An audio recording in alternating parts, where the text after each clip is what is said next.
Hello, everybody. Welcome to Danger on Delmarva. My name is Rhonda Jefferson, and I'll be your host as we explore the dark and winding roads that lead around the Delmarva Peninsula. If you're new here, welcome, and if you're a returning listener, welcome back. I do appreciate you taking the time out to listen to these cases, and today, especially with one case that I'll be covering, there's not a lot of information out there, and I don't think it's really well known, but so I think it's important to get the information out about this missing persons case, even though it took place decades ago. So I will be covering two different missing persons cases today. So whereas I usually give a lot of detail about, the area's background, specifically the locale where an incident took place, I won't be going into as much detail today as one took place in Wilmington, which, we've looked at cases before from there, so I don't want to go into as much detail. And the second one, there really isn't a lot of specific information about where the individual was from. And in the second one, we'll actually be departing from what I normally cover, in that while the people involved are from Delmarva, the disappearance actually took place once they were off the peninsula. They weren't tremendously far away, but everything started out here on Delmarva, and the family is still looking for answers specifically.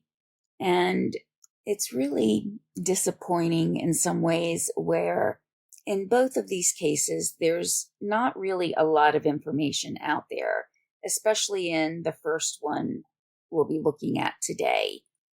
It's pretty much just the same information rehashed, told over and over again, with not too much added on, any website that I go to.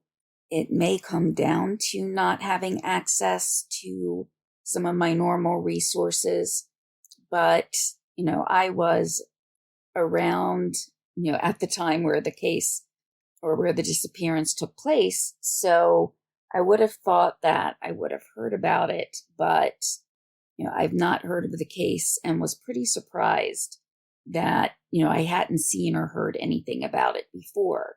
I was looking for information specifically about another missing person when I came across the disappearance of a little baby, just 1 month old, and, wanted to get his information out there, to remember him, and even though it's been a couple of decades, to maybe jog some memories, or someone may want to come forward with the passage of time. Now, I did just mention not having access to some of the same resources, and in my last episode, I did discuss some issues that were going on with identity theft, and it's still not resolved, the major part of it, where I just need one piece of paper from a government agency, and I've been waiting on that for 2.5 months, with even a congressman's office trying to help me with that. But I guess the wheels just turn slowly, and right now I don't want to go into too much detail, other than I did everything you're supposed to do, VPN on your computer and phone, monitoring apps, things like that, and an account was not caught on one of the monitoring apps. But again, I'll get into a little more detail once everything is resolved. So for right now, I'm not able to subscribe or keep the subscriptions to some of the normal resources that I usually use. So, there may have been 1 or 2 articles that were listed in, one of those newspaper archives, as there are a few different newspaper sites that I normally subscribe to. I'd also mentioned that I may need to migrate the podcast to a different platform as my annual subscription to this one is about to expire. But, I like using this podcast platform. And so what I'm going to do is just basically take it on a month-by-month basis until we get everything resolved. And hopefully, fingers crossed, that will be soon, because it's really, really wearing on every part of me right now. And, I've realized when the term identity theft is used, it's not just about, the numbers, everything used to identify you, such as your social security number. It does really feel like somebody, at least in my opinion, that someone has taken a part of me. So, sometimes that just kind of hits me when I'm thinking about, everything that's going on. But for right now, like I said, everything is pretty much going to be staying the same. I just may not be able to go back into older cases as much.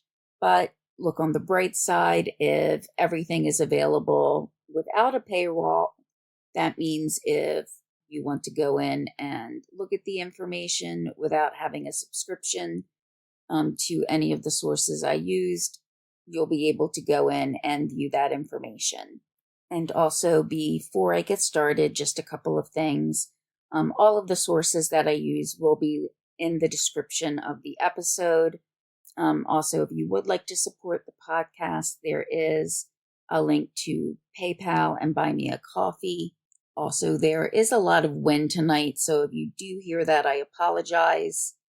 And finally, the topics and the descriptions today, I want to give a listener's warning about, as it may be disturbing to listen and hear about what has possibly happened to the two missing person cases, or to the two people that disappeared.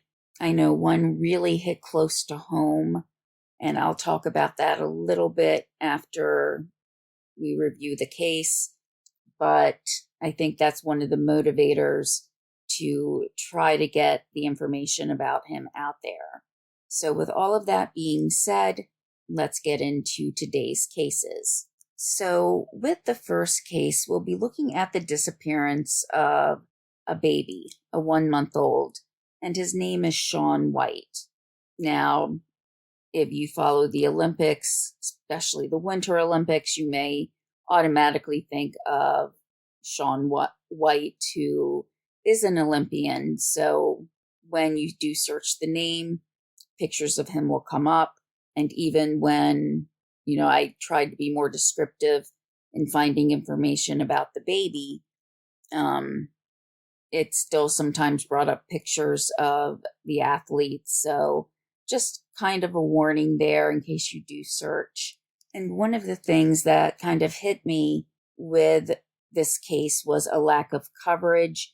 Sometimes if a child goes missing, then it's all over the news and you can't stop hearing about it. And even, a decade or more later, you still hear about the missing child, which I think it should be until that child is located. But then at other times, you don't really hear about it at all.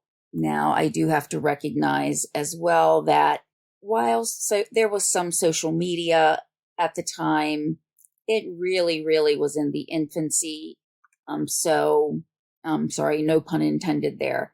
That it was really just beginning. It was 2002, and so some of the information may not get out as quickly as it does now. So again, we are going back to 2002, and on November 6th, little Shaun White was born.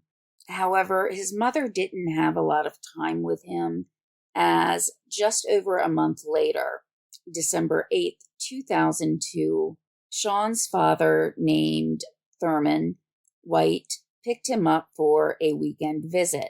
Now, based on the limited information that I could find, it doesn't seem like they were living together. However, a little bit later on, the exact circumstances kind of become muddled or unclear, as there's seems to be a lot of missing information and conflicting information, and even sometimes just errors that were mentioned in one of the few paragraphs that I was able to find on this case. At the time of Shaun's disappearance, he was only about 20 inches long and weighed about 10 pounds. This was an innocent child who could do nothing to defend himself or say or do anything to let somebody know that something was wrong. And probably the most disturbing aspect of this is that the person who should have protected him the most, one of the two people who should have protected him the most, his father, is the one who was last seen or known to be with little Shaun. So Thurman White went to Shaun's mother's home. His mother's name was Tanya Graham. And just because it does use the term weekend visit, it doesn't seem like Thurman was living with Tanya at the time. But after that visit, Thurman came back to Tanya's home, but didn't have Shaun with him. Of course, Tanya immediately wanted to know where her newborn was, and Thurman said that another woman would be dropping him off a little bit later. Now, just to kind of give an example of some of the discrepancies or errors in the reporting of this, one person who, again, wrote up some information about this did find that in some reports, the name Thurman was misspelled or misreported as Truman, whereas Tanya Graham, sometimes the name Tanya was misspelled. After about 2 hours of Tanya waiting for her little boy to come home, there was no sign of anybody coming to drop him off. An argument then ensued when, Tanya really was desperate to find out where her baby was. And at this point, in front of Tanya's other children, she had 5 other children, and Thurman stabbed her 3 times in the neck. So her little children, though their ages were not given, but no matter how old or young they were, they still witnessed their mother being attacked by, a man that should have been an example for them, should have been a role model, but he was anything but a role model. Thurman did flee immediately after the stabbing, and thankfully he did not hurt any of the children in the apartment. But police were called, emergency services were called, and thankfully Tanya was able to overcome her injuries and was actually released after a pretty short time. But Thurman did actually turn himself in to the police the following day. Initially, they charged him with second-degree assault, but they did actually upgrade the charges to attempted murder. I don't know if that was done possibly in an attempt to get him to give more information about where Shaun was, but still, Thurman did not budge. Now, he did have a previous criminal history, and I did get a lot of the information from an America's Most Wanted fan page, and they reported that some of Thurman's background included trespassing, making terroristic threats, and assaults. So Thurman did end up pleading in the case of where he assaulted and attacked Tanya Graham. The plea included the charges of assault and possession of a deadly weapon during a felony, and also endangering the welfare of a child.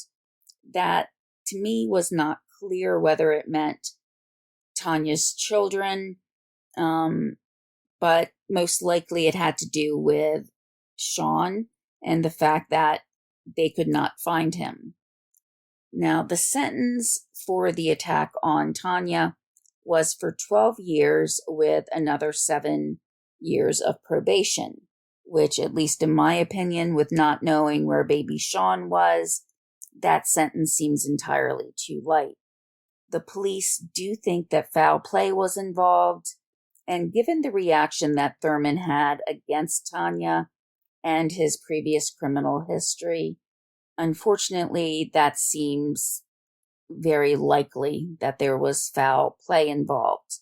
There is always a hope that maybe, just possibly, he was given over to a family who wanted a child but wasn't able to have one.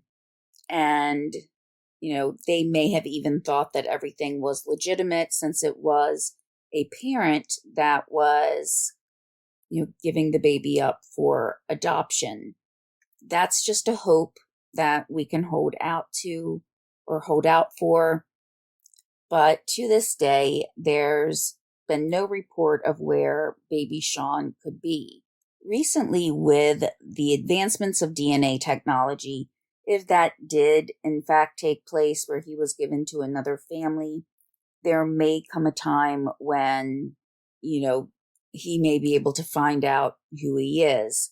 In, recent times, there has been, identifications made about the boy in the box, which was a child that was found in Philadelphia decades ago in a box. And it pretty much seemed like, he would never be identified, but he has recently been identified, or I guess I should say relatively recently.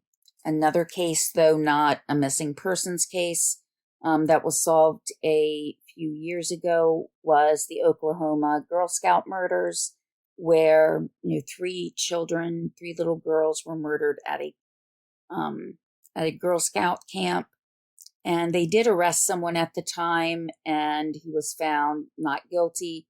But just in the past couple of years, it was found that, yes, through advancements in DNA, since at the time of the murders, there wasn't any DNA testing. They had just gone to trial with other circumstantial evidence that they had at the time. But it has been proven, though, that the person they originally arrested was the person who committed the murders based on DNA found at the scene. So there's always hope that with advancements, really happening at a rapid pace, that if baby Shaun is out there, he, will be able to come home to his mother, his family that still misses him.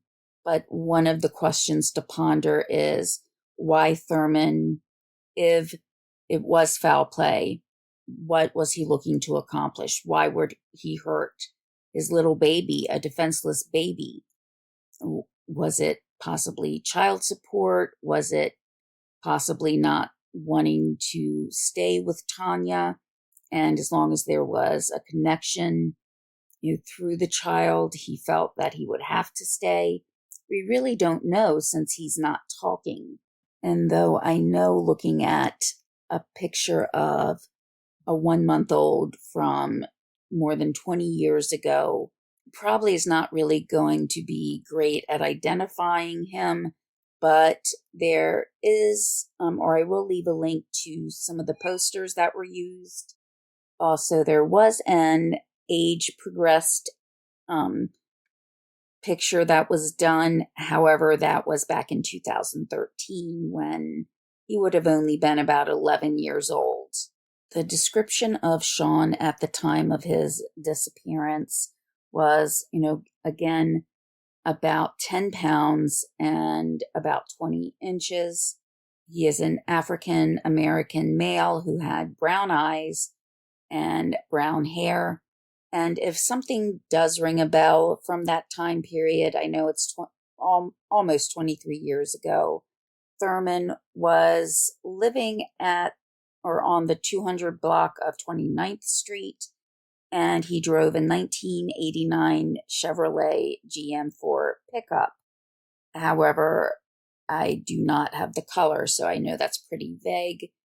But if anything does ring a bell, or if you do have information, if you lived in the Wilmington area, please contact the Wilmington Police Department at 302-571-4525 or 1-800-THE-LOST. That's 1-800-843-5678. Now, like I said, this case kind of hit home because I did know children that have been killed by their father. In one case, though, it was never proven, and the person was found not guilty, even though all the circumstances did, or at least to me, it did point to him abusing the child. But I guess there was just that, reasonable doubt. And in another case, it was where the father killed his 3 children. This took place in the early 90s, so it's not as well known as some of the cases we hear about now, but I knew them through church.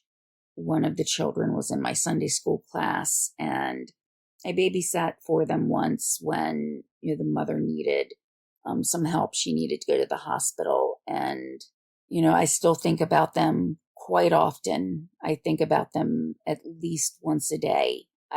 I can't think of a day that hasn't gone by that I haven't thought of them. And so it's unimaginable what Tanya and her other children and the rest of her family must be going through, not knowing exactly what happened to Shaun and hoping that he is being taken care of by a loving family. But until Thurman actually talks, we won't know any more information.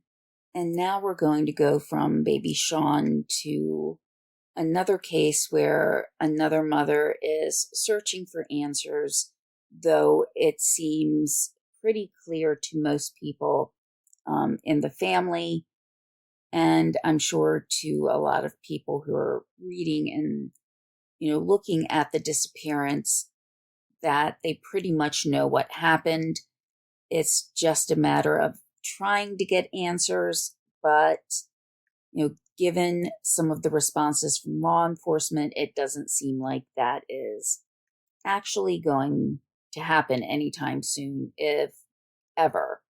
And this disappearance is something that seems almost unbelievable. It seems like it's something that would happen in a movie or a book, but this is very real, and Alyssa Nicole Taylor's family is living through this limbo, this nightmare every day.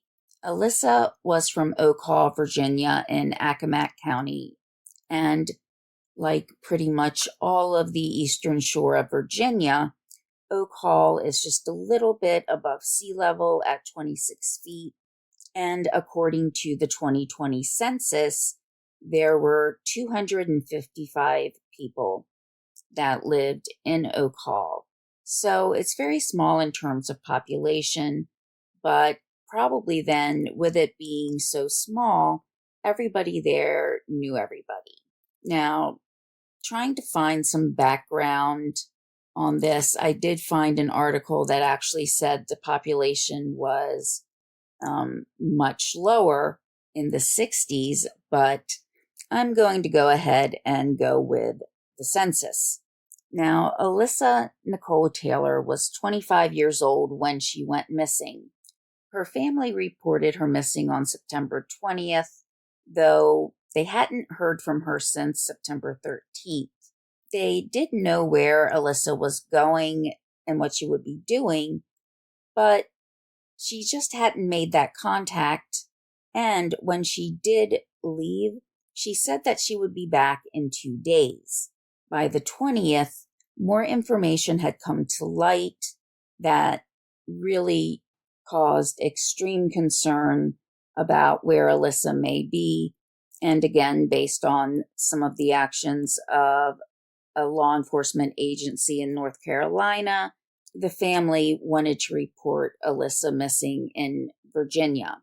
Alyssa did have children at the time of her disappearance. However, most of the articles I read mentioned 2 children, yet in something later on, it said 3 children. So again, there is even inconsistency in a recent case in terms of what I would consider basic information. It was very unlike Alyssa for her to go away for that amount of time without contacting her family, especially her children. She had let her mother know that she would be riding along or traveling with a friend who was a truck driver who would be delivering a load of frozen chickens. This friend's name was Danny McNeil, and he was 51 years old.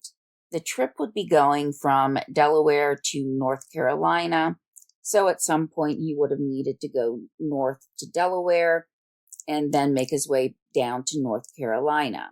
It's unclear whether he went to Delaware first and then picked up Alyssa, but based on the wording of some of the articles, it sounded like to me that he picked up Alyssa first. If you are from the area, you probably know that Delaware, especially if he went to Sussex County, has numerous chicken houses and chicken plants, so it's not surprising that he would have to come up to Delaware to pick those up. Now, not too long after they had left Oak Hall, so they would have had to go through Oak Hall again, there's actually police body cam footage of Danny's truck with a female voice, but not being able to see the female being spoken to.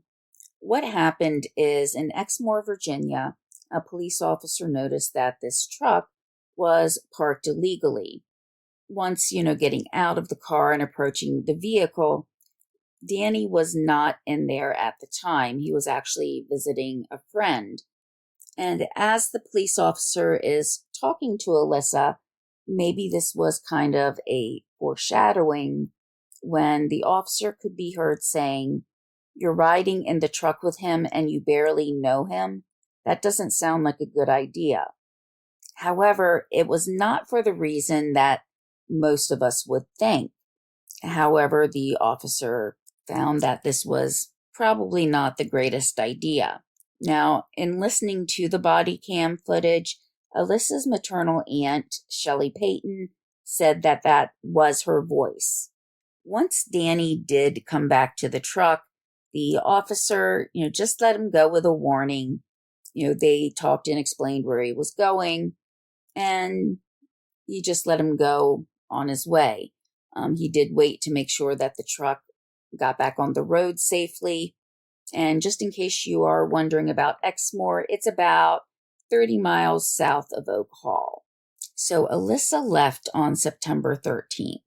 On September 14th, Danny McNeil ran off the road onto the right shoulder on Interstate 85 very early in the hours of September 14th.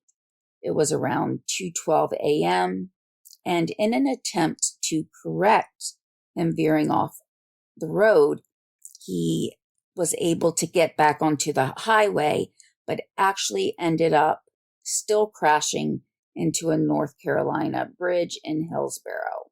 So he may have overcorrected and ended up still hitting a bridge. Hillsborough is about 250 miles from Exmoor, and the accident resulted in the truck catching fire. Now, in what I believe everybody would say is the definite contributor to why the accident occurred, McNeil's blood alcohol level was 0.32. They got this number when he was autopsied, and 0.32 is 4 times the legal limit. It was described as acute ethanol intoxication, and if you're a truck driver, you should have nothing in your system. My husband has a CDL, and he won't even take cough medicine when he's sick, even if it says, there's no alcohol or, none of the ingredients that might show up on a drug test. He will not take anything, not only because he might be tested, but he doesn't want anything to cloud his judgment. So the poor guy gets along with, cough drops and things like that. Now at 0.32, that amount can be lethal, and usually at a minimum could at least lead to a loss of consciousness. Now, as Alyssa's family is waiting to hear from her, they actually saw on Facebook a post that said Daniel McNeil had died in an accident. So upon hearing about this accident, the family went to Hillsborough. Now, while there, they visited both the junkyard where the truck was taken, as well as to the actual scene. Again, with some inconsistencies in the reporting, in some of the articles, it seems like the family found a lot of Alyssa's stuff at the crash scene, whereas in another article, it mentions where the family had gone to the junkyard and recovered a blanket that Alyssa was known to travel with and a sandal. And when they went to the actual crash scene, while they were looking, they found an earring that belonged to Alyssa. And eventually they were able to find what was described as a bucket full of items from both the site and the junkyard.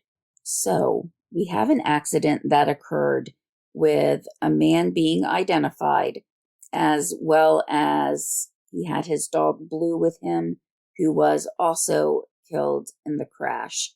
But there's no sign of Alyssa, yet her items are still there. With speaking with the North Carolina Highway Patrol, they said that there was only one set of human remains in the truck. And they reported that they went through the cab of the truck 3 times. Now, given the information that there was another person who could have been in the vehicle, North Carolina Highway Patrol did request the assistance of the Virginia Department of Emergency Management's dogs to try to search the area, but they were unable to find anything giving a clue to where Alyssa may be. So currently the Highway Patrol in North Carolina and the Accomack County Sheriff's Office are trying to work together to, find information and see if they can locate Alyssa. Now, additionally, the Highway Patrol said that they found just one cell phone at the scene, and once they were able to get data from that, it was found to be Daniel McNeil's. However, using cell phone pings, both cell phones were shown to be together very close to the time of the accident. So, given all this information, most people believe that Alyssa was in the truck at the time, but was somehow not found by the North Carolina Highway Patrol. Now, this may seem somewhat far-fetched, and actually I thought so at the beginning of, looking into this case about how any law enforcement agency could miss somebody being, in a vehicle when it was in an accident. Now, granted, it did catch on fire, and also they didn't know that another person was traveling with him. But at the same time, almost any accident that you might come upon as a law enforcement officer, you don't necessarily know how many people are in the vehicle. If it's a 2-car accident, it could be the 2 people who are driving that are involved, or there could be 5 or 6 people if, they had passengers in the vehicle. So, each accident should be approached as there could be multiple people involved in the accident, and we have to make sure that each person is given the help they need. What also, made me initially think that it could not be a possibility that they missed her being in the truck is that they were able to locate the remains of Blue, the dog. However, some things that occurred that actually, led me to think this could be a possibility.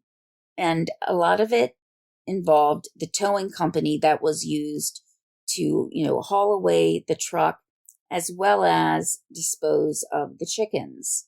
Now, because it was, chickens, it was, biological, they would need to be disposed of in a different way and categorized in a different way than just, any other debris or remnants that were left at an accident scene.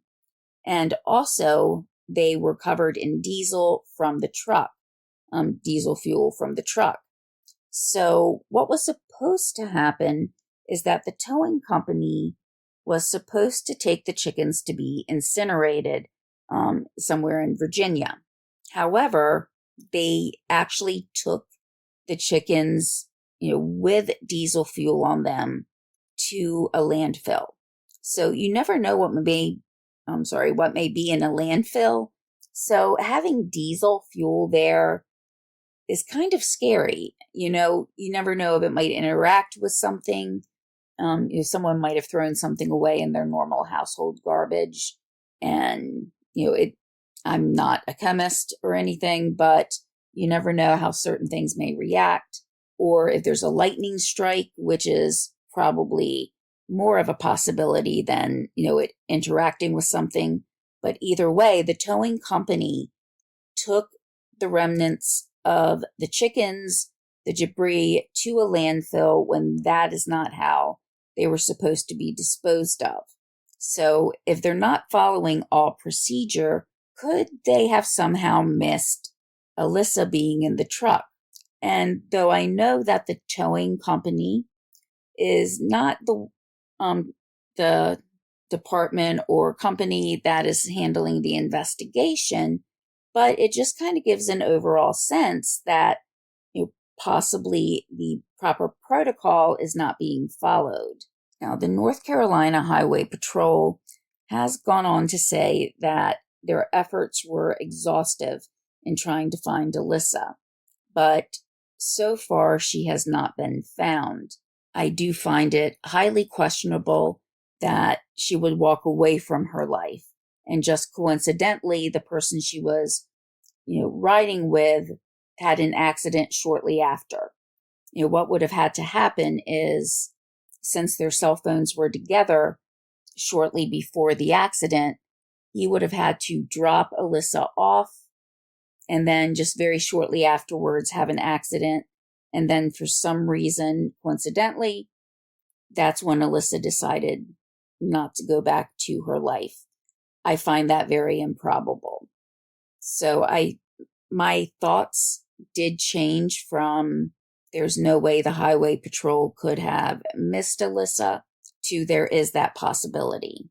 However, I didn't see it in any, other articles, and I in no way mean to malign Danny McNeil in any way, but it was someone that apparently she didn't know extremely well, so you don't know if something could have happened prior to the accident, between Alyssa and Danny, and whatever happened did not end well. This is just a thought to explore all avenues as to what may have happened to Alyssa, but that's just again a thought. I don't want to malign him in any way, as he's not here to give his side of the story. But again, that's just covering all bases. But truly, I believe she was in the truck.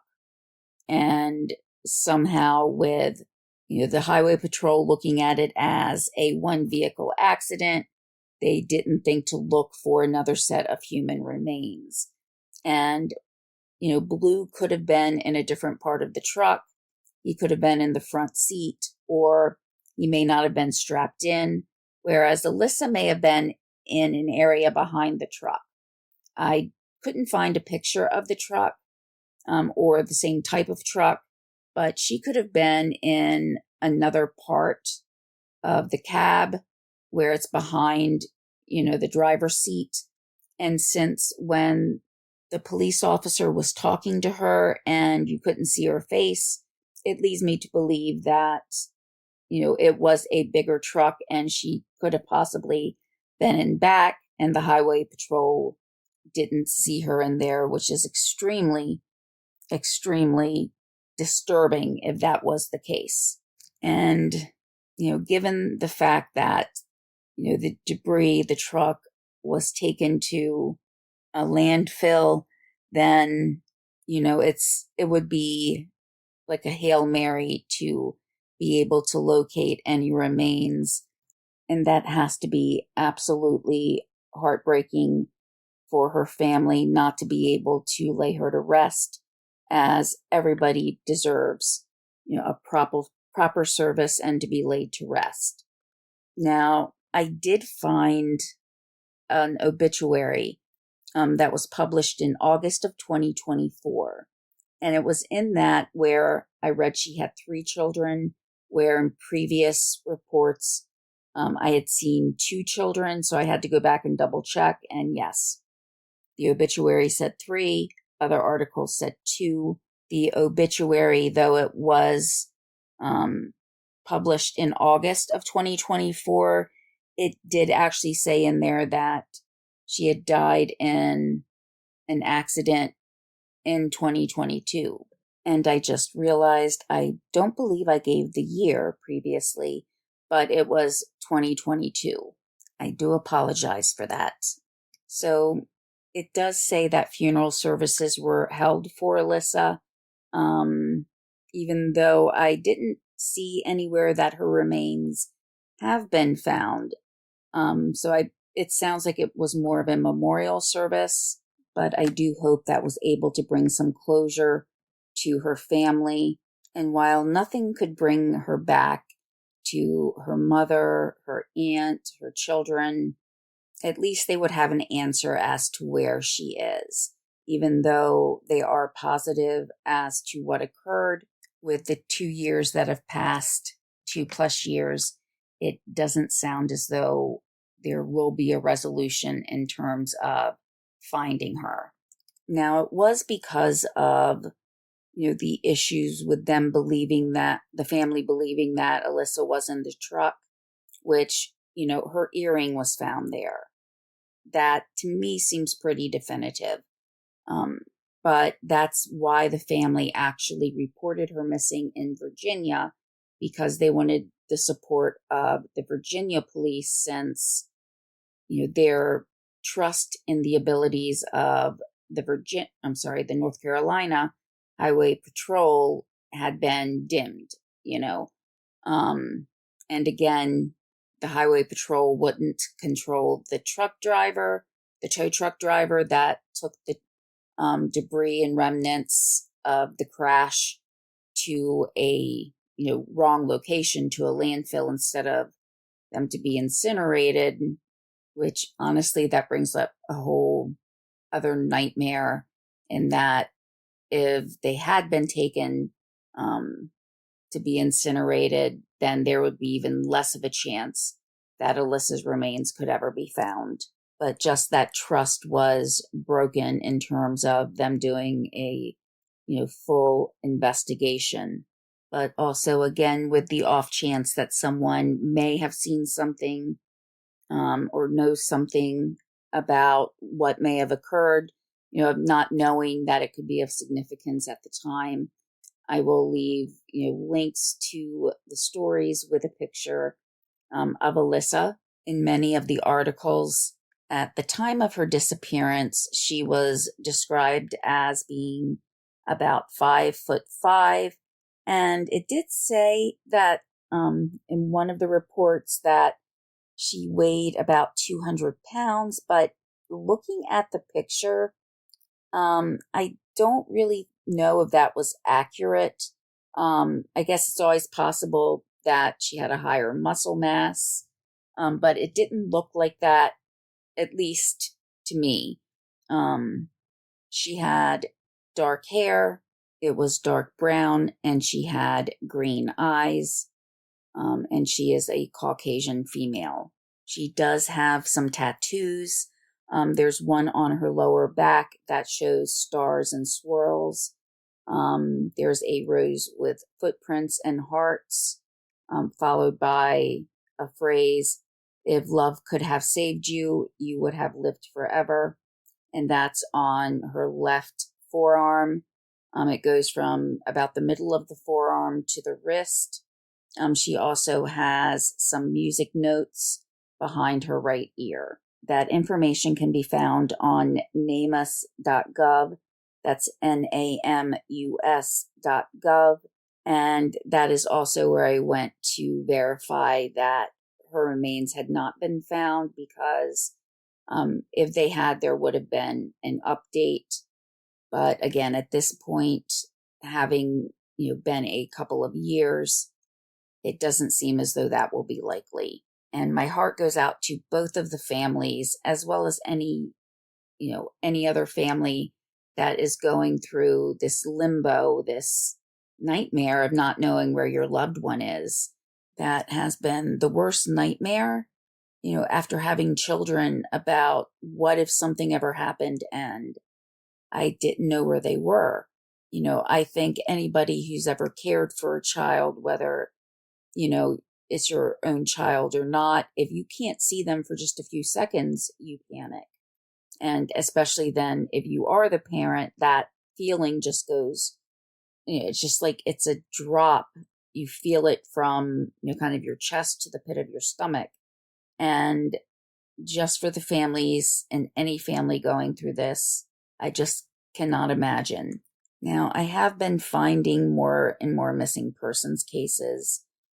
So I may be covering some more of those in the future, more than I've covered in the past, because sometimes with the passage of time, people who may not have wanted to come forward previously may come forward now if they have information, or, to me, probably more likely, there may have been something that someone saw at one point in time, but didn't know, that something was going on, that there was something bad happening. But hearing about it may jog that memory, where they can provide information to help find a resolution for some of these families. So I do appreciate everybody hanging in there with me, as I'm doing about one podcast a month.